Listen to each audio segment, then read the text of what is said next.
Hello and welcome everybody to another edition of the Saturdays are for the Byzantines podcast. My name is Professor Wren. I am your host, coming to you on a Sunday evening here, just making sure all my sound is looking good.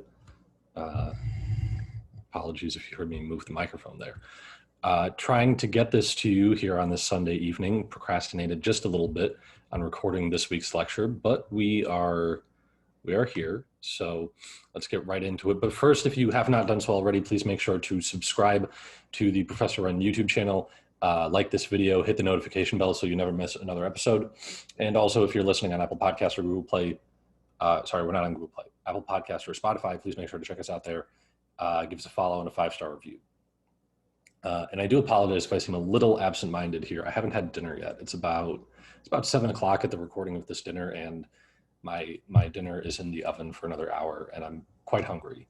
And so if I seem to drift off a little bit, I'm thinking about that.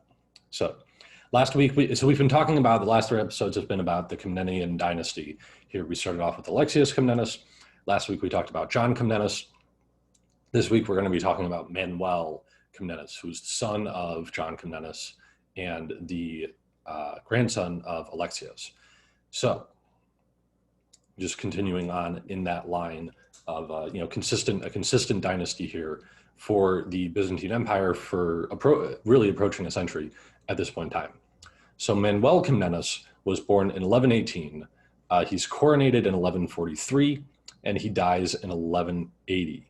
So that's just under 40 years on the throne. That puts him at, my math is right here, 37 years on the throne. Yeah, which is really good. This is something I think that probably goes underappreciated, is the level of political savviness that the Komnenid family clearly had, because you are not a Byzantine emperor for this amount of time, for that long, having these 30-40 year reigns, if you're not really a really good political animal. Because typically these emperors are just getting assassinated otherwise. But so Manuel was the youngest of the sons of John Komnenos. Manuel's ascent to the throne was rather drama-free. He was in a drama-free zone, as some like to say. And seeing as he was with his father when he died in Cilicia, Manuel did have to rush back to Constantinople in order to secure his coronation and to make sure that his brother Isaac did not get into any funny business, because understandably, when you have an emperor who dies, there's always going to be some sort of conflict for the throne, especially if a younger brother is poised to take power. Obviously, that's going to rub the older brother the wrong way. But in this situation, it was, like I said, relatively drama-free. It's not entirely drama-free. It's never wholly drama-free.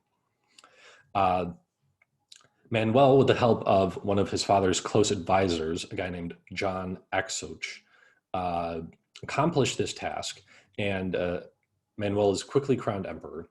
And the situation Manuel inherited was largely stable and even prosperous in many areas, thanks to the hard work of his father and grandfather. And therefore, he could afford to take an aggressive approach in terms of restoring the empire to its former glory. As the Joker said, there's a lot of room for aggressive expansion. And Manuel was certainly interested in aggressive expansion. So, for example, one area where Manuel wanted to expand the empire, he wanted to get the Byzantines back into Italy. He wanted to reconquer Byzantine southern Italy. Now, in 1147, Roger of Sicily, who I believe we've talked about before on this podcast, raided Byzantine Greece. He actually took over an island. The name is escaping me here. An island off the coast of Greece. He also attacked Corinth at one point in time. And in response to this, Manuel called upon his ally Conrad III, who was the German emperor at the time, as well as the Venetians, and a combined Byzantine, German, and Venetian force was able to beat the Normans back out of Greece at that point in time. However, nearly a decade later, Roger he dies, and his successor, whose name was William, held very little support among the nobles in the Norman kingdom, which led a number of the nobility to revolt against him. So he had a really unstable situation there in the Norman kingdom in Italy, which gives Manuel a good opportunity to try to move in and take advantage of this. So Manuel sees this as a perfect time to strike. And to help in this fight, Manuel maneuvered himself into alliances with the new German emperor. By this point in time, Conrad III was dead, and he instead moves to secure an alliance with Frederick Barbarossa. Those of you who have studied the Third Crusade have heard of certainly Frederick Barbarossa before, famous German emperor. As well as Manuel also secures an alliance with the Pope, Pope Adrian IV. At this point in time, the Germans and the Byzantines had already had some history of alliances. We had seen that Alexius and John Komnenos had both had friendly diplomatic relationships with the Holy Roman Empire. And I'll use German and Holy Roman Empire kind of interchangeably in these. I might be getting a little loose with the terms, but for the most part, I think people watching this understand what I'm talking about. And the Pope as well, you might think, well, the Byzantines at this point, we've had the schism, we're past 1054 and they're Orthodox, and so why would the Pope, the Normans are Catholic, and the Byzantines are obviously Orthodox, so why would the Pope be interested in having the Byzantines in southern Italy instead of the Normans, right? Well, the Normans are viewed as loose cannon, new guys, upstarts, and the popes are not really comfortable, and there's a lot of conflict between the papacy and the Normans that's already happened at this point in time and that will continue to happen in the future. But the popes see the Byzantines as a more stable, civilized neighbor. They've been around longer. They don't have to worry about them as much, making attacks on Rome, certainly.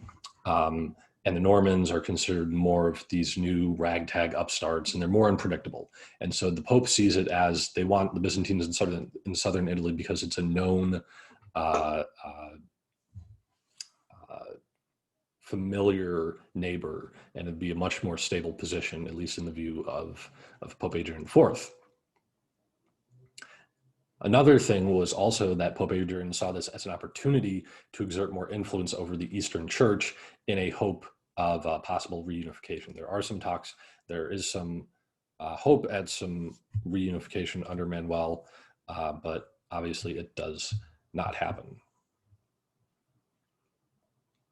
Now, the army that Manuel sent over to southern Italy was bolstered by a lot of mercenaries and disaffected local barons or other nobles there in southern Italy who are not thrilled about the prospect of William as the new king there, and they're trying to make a power play for themselves while there's a vacuum.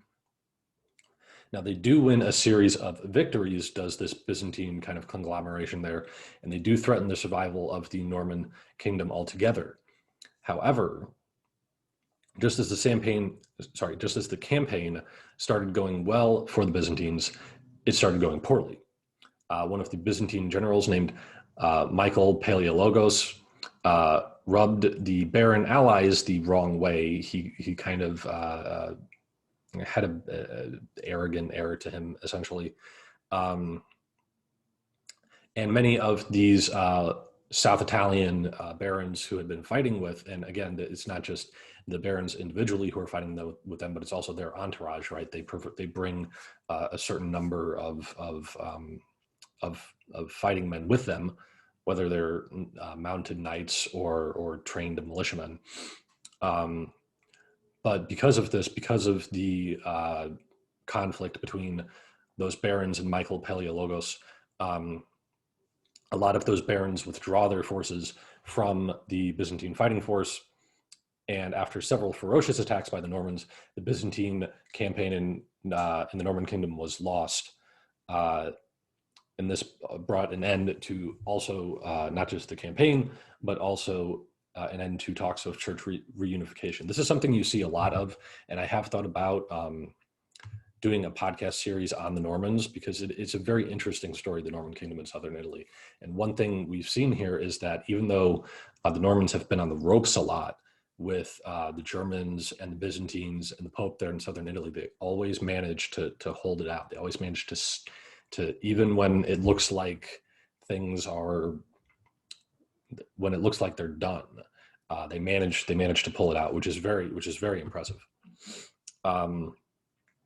But so that brings an end to Manuel's interest there in southern Italy. And this is kind of a recurring theme we're going to see here, is that Manuel's reign, though he is ambitious and has a lot of projects, especially a lot of military campaigns he wants to carry out, most of them are going to end up being failures. Most of them are not going to end. That's not to say Manuel is a failure as an emperor, although it is hard to say that he succeeds as an emperor when most of his campaigns fail. But he is on the throne for 37 years, and so that does mean something.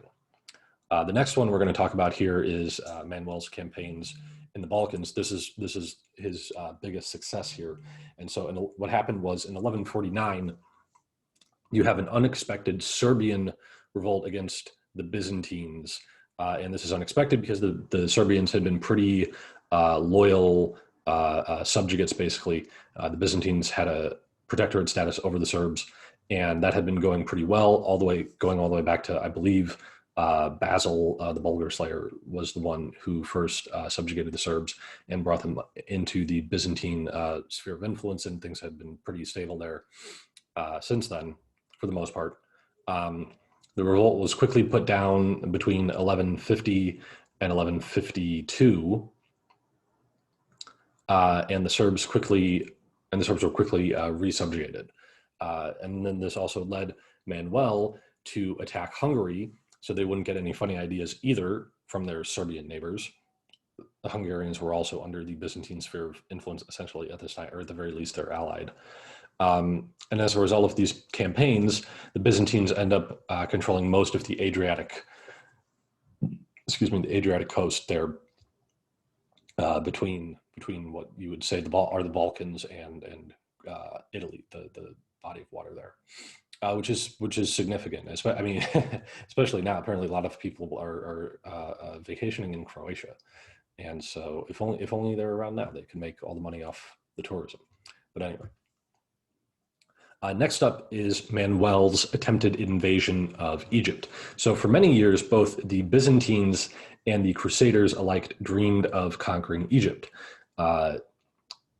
Just as an example, for the Crusaders, for many years, Egypt was viewed as sort of the obstacle to, like, if the Crusaders could just take that out, the crusade would have been like a permanent success, because Egypt is a big, not just a population center, but also financial center and a center of influence. And many times what would happen was threats would come up from Egypt against the Crusades, and it was that southern to southwestern border that they always had to worry about, and they had to focus on that, but then at the same time also focus on the threats coming from Damascus in eastern Syria.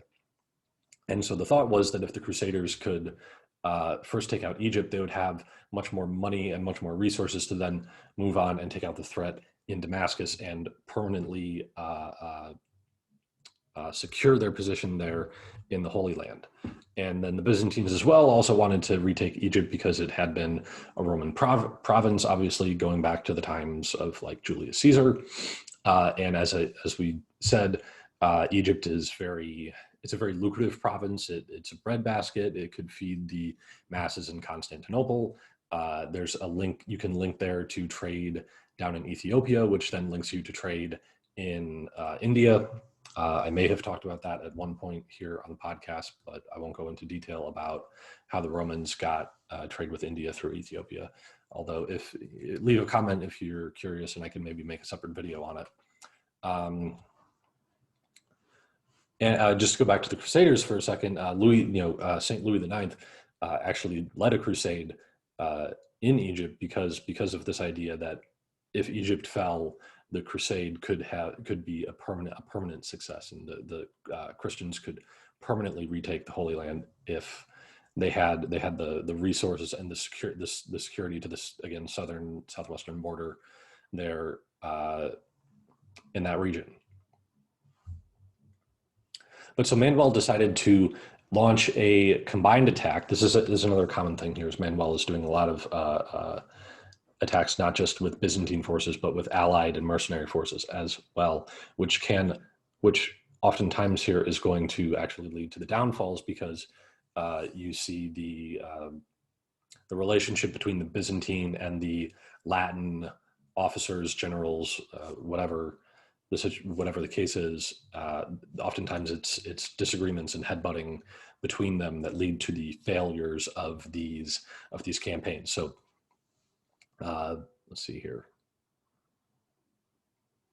So yeah, Manuel teams up with the king of Jerusalem named Amalric, and Amalric was married to the grandniece of Manuel. So there's a marriage alliance there. And then William of Tyre, who was one of the great historians of the Crusades, negotiated the alliance between the king of Jerusalem and the Byzantine emperor. The king of Jerusalem. Yeah. The deal stipulated that the Byzantines would get control of the coastal regions of Egypt, and the kingdom of Jerusalem would get control of the interior regions of Egypt, which kind of makes sense. The Byzantines don't have a land. They don't have lines of communication down into the interior of Egypt, but they're still in Crete and Cyprus and Rhodes. So they have lines of communication to the coastal regions of Egypt through that. And this would as well secure the southern and western borders for the Crusaders, allowing them to then, like I said, focus on the threat that came from Damascus, which was one of the two major places where threats to the Crusades, especially the Crusader states, came from. Now, although the invasion launched, it was not a success. The combined Christian forces managed to reach Damietta, which is a city there on the Nile Delta, and they reached that in 1169. But quarrels between the two armies led to a stalemate, basically a siege that just kind of kept going on and on and on, and no progress was really made in it. Now, according to Byzantine sources, Amalric apparently did not want to share the wealth from the potential victory, which is kind of characteristic of Byzantine criticism of Western Christians, that they're greedy, they're two-faced, they only care about themselves, right? This is a very similar criticism to what Manuel Komnenos had of, for example, Bohemond of Taranto, not Toronto in Canada, different in Italy. Amalric then started to negotiate a truce with the Fatimids are in control here in Egypt, but soon after, Egypt is going to be controlled by Saladin as you progress more there in Crusades history. However, William of Tyre, so this is more the Western criticism of the Byzantines, William of Tyre blamed the Byzantines for the lack of success in the campaign.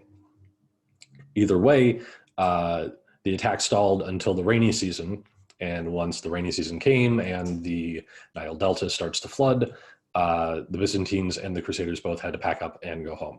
And so no progress was made during this crusade, or it's not even really, I shouldn't say it's a crusade. No progress was made in this campaign. Damietta was never even taken, which is a real blunder for the Christian forces here, because at this point in time, the Fatimid Caliphate is pretty weak. It's like they're really on the ropes. This is why Saladin was able to come in later on and take over Egypt. This was what really led to the downfall of the Kingdom of Jerusalem, or at the very least losing Jerusalem, was that Saladin came from Damascus, and so you have a threat on one side here, and then he kind of ends around the Kingdom of Jerusalem, takes over Egypt, and so then he's got the Crusader states surrounded from multiple directions. Saladin, if you know anything about Crusade history, Saladin was actually well respected by the Crusaders, especially by King Richard the Lionheart. He spoke very, very highly of Saladin, and because of that, he's talked about in a very positive way in a lot of Western literature. But so that brought an end to Manuel's attempted campaign there in Egypt. Now, another attempted campaign that Manuel had from 1158 until 1162, the Byzantines carried out several successful campaigns against the Turks in Asia Minor. So this is a process where The Byzantines are trying to retake, they control a lot of the coastal regions of Asia Minor, where they're trying to get into. There's a central plateau region that the Byzantines have not been in control of basically since Manzikert. And they're trying to solidify their control over the entirety of the Anatolian Peninsula there. And as a result of these couple of successful campaigns, the empire acquired several border regions, and the Seljuk Sultan, Kilij Arslan II, recognized actually Manuel's overlordship over the Turks, which was just a pretty big deal, right? That's no small potatoes. And then after this successful campaign, Manuel wanted to defeat the Turks once and for all. And so he assembled a pretty big army, 35,000 strong, and he marched on the Turkish capital of Iconium, which is there in central Anatolia. And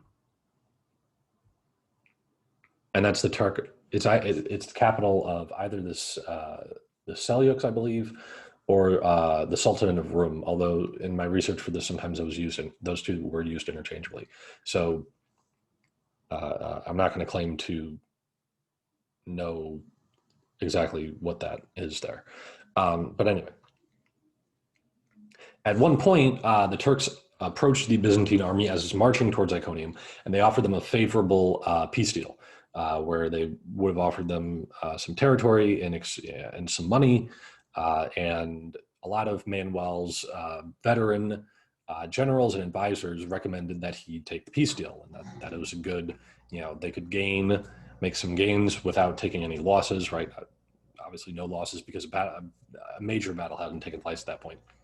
However, Manuel's younger generals, who were a bit more ambitious and perhaps their eyes were bigger than their stomach, so to speak, encouraged him to not take the peace deal and to press on. And Manuel, being an ambitious guy, took the advice of the younger generals, and he pressed on in the campaign. And so in 1176, this actually proved to be a serious mistake. Now, neglect, sorry, just had to silence phone call there. Basically what happens here is on the march to Iconium, Manuel neglects to have proper scouting done ahead of his army. And this leads them into a classic ambush situation. The large army then marched into a narrow mountain pass, and as the rear with the baggage train and the siege division came through the mountain pass, they were attacked, and because the army was so big and moving through such a small area, they couldn't turn enough guys around fast enough or even get them into the tight areas to help out. And so the baggage train was depleted, and a lot of the livestock was taken from the army. And then as well, the siege equipment which the army was carrying with them was basically destroyed. And because of this, the Byzantine army had to turn around in a fairly embarrassing fashion. And William of Tyre, again, the historian from the Crusader states, says that Manuel was just never really the same after this defeat. And this is, by the way, is known as the Battle of, I want to make sure I'm saying it right here, Mariocephalon. It's the Battle of Mariocephalon, where Manuel's forces are led into this ambush, and the siege. The big thing here is that the siege weapons are destroyed. Now, this battle was not a strategic disaster, even though it was an embarrassment for both Manuel and the empire. The Komnenid dynasty had worked hard to bring the empire back from the brink of destruction since the Battle of Manzikert, right? That's when Alexios comes in and really turns the tide here for the Byzantine Empire, and gives them really basically a century here. I don't know the number. I didn't run the number exactly, but it's at least close to a century, where the Byzantines are really, on the up and up. However, defeating the Turks decisively still proved to be a monkey that the Byzantines just could not get off the rack. It's just every time they were in a major battle there with the Seljuk Turks, where it could have really swung momentum into the Byzantines' favor, they always end up losing these. It's like a sports team that's always losing. They always can get to the big game, but they always end up losing the big game, sometimes in spectacular fashion. As a Notre Dame football fan, I know this all too well. Notre Dame is the team that builds you up and gets you excited about the season and everything's going well, and then they get to the big game towards the end of the year against another very good team, and they just get embarrassed. But hopefully, new coach. I'm hoping for that to change with the new coaching regime there. Anyway, but in terms of outside perception, the Battle of Mariocephalon really did hurt the reputation of the empire. The Western Latin kingdoms really had a very negative view of the Byzantines after this point in time. They just saw them as like kind of an afterthought, especially with the Crusader states still being around, and they're primarily fighting the Seljuk Turks. The Byzantines not being able to show that they could defeat them in a significant fashion. I mean, they can get some wins here and there, but something to really turn the tide of how things were going at this point, really, to the Latins, it's just sort of like, they're just there. The Wikipedia page for Manuel put this very aptly. The Latin princes now saw Manuel more as the king of the Greeks than the emperor of the Romans, because remember, the Byzantine, again, Byzantine is a term that's made up by 18th century and 19th century historians. This is not something that is, the Byzantines didn't call themselves Byzantines. They called themselves the Romans because they still saw themselves as a continuation of the Roman Empire. And so for someone like Manuel to be thought of as the king of the Greeks instead of the emperor of the Romans would have been a real blow in terms of reputation. And so for the time being, at least, the loss at Mariocephalon, it failed to upset the Byzantine position in Anatolia, and in fact actually quickly recovered their position to a degree. However, by 1178, the Turkish advance into Asia Minor began again, and the constant warfare took such a serious toll on Manuel that he actually died there in 1180, apparently due to a fever. But it is after this point in time, the Turks are going to just keep advancing further and further into Asia Minor until the point where they have taken over the entire thing, and, well, Byzantine history just gets sadder and sadder from there. But anyway, that is all the time we have for today's lecture. Thank you all for joining us. If you've made it this far in the video, please make sure to give it a like, subscribe to the channel if you're new, and hit the notification bell so you never miss another episode. And then also, if you're listening on Apple Podcasts or Spotify, please make sure to give us a follow on there as well, and give us a 5-star review. Thank you all for watching, and I'll see y'all next time.